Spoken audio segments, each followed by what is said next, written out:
Hi, Connor, Gabe. Gabe. Hey, congratulations.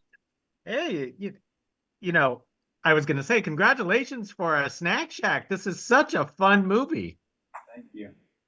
But Thank you. we have to hear from you guys is what initially drew you guys to this project? Oh man, so many things. I think the biggest thing that stuck out to me was that when I read it, it felt like I was reading a movie that was made in the 90s. Like it felt like I was reading something that it was like nothing I've read since moving to LA. It just felt different.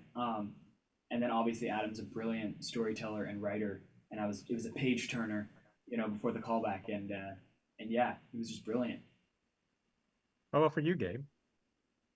Oh yeah, everything Connor said, but I think you just the character dynamics and the personalities, the dialogue, was just so authentic, and I felt like I'd lived through so much of that in my own life, and I was really impressed that someone captured th that in such a masterful and beautiful way that Adam did.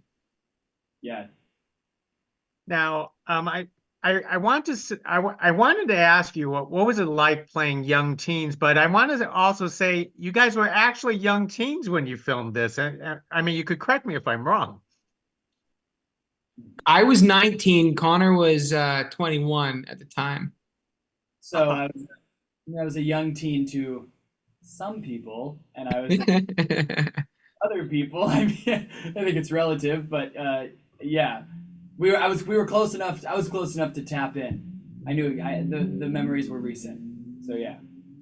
Yeah, I think it's interesting though because I graduated and then high school and then uh right after COVID hit, and so from a lockdown and then um starting to work and then moving away, I think I felt very removed from that part of my life in a drastic way. I think I took myself and the world a little too seriously, and so it was really nice forgetting a lot of perspective and all of that, and to just plug into this character, this who's not as self-aware as I am, who's having more fun than I am, who's a lot more expressive than I am. It was just fun.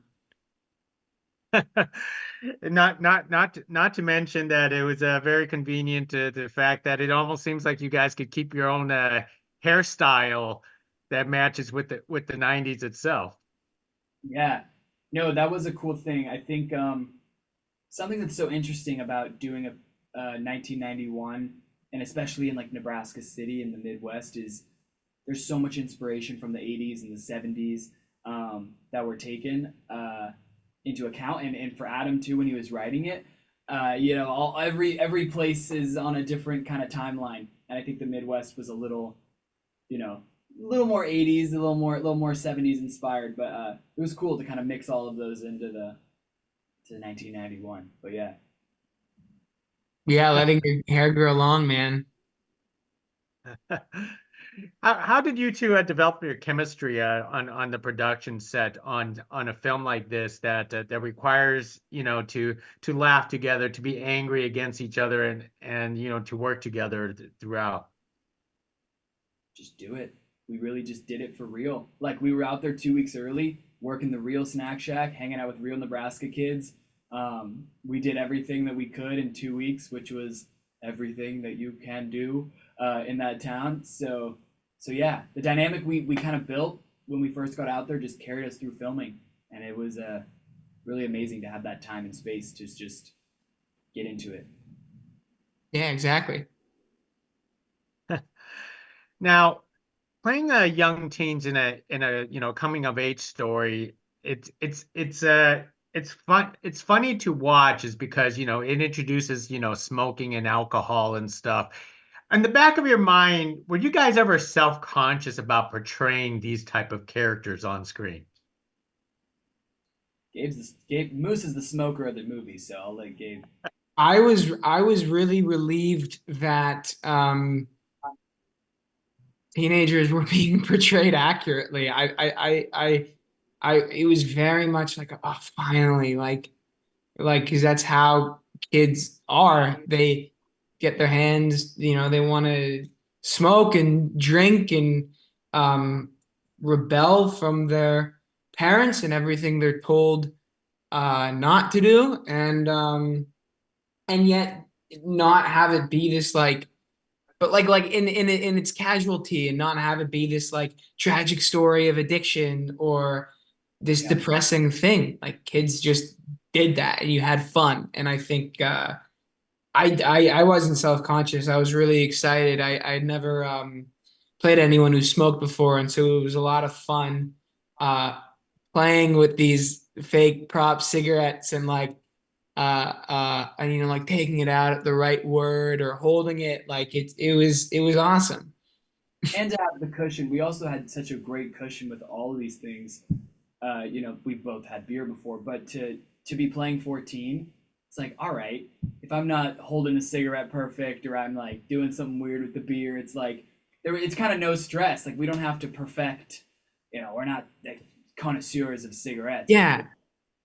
Yeah, they were probably smoking for like 2 weeks before they probably started smoking 2 weeks before the movie. So you could, yeah, you don't have to actually know how to do it.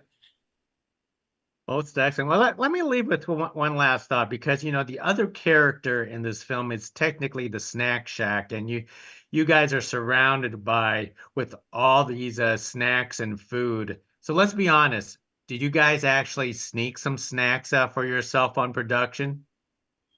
We snuck some snacks. Snacks were snuck.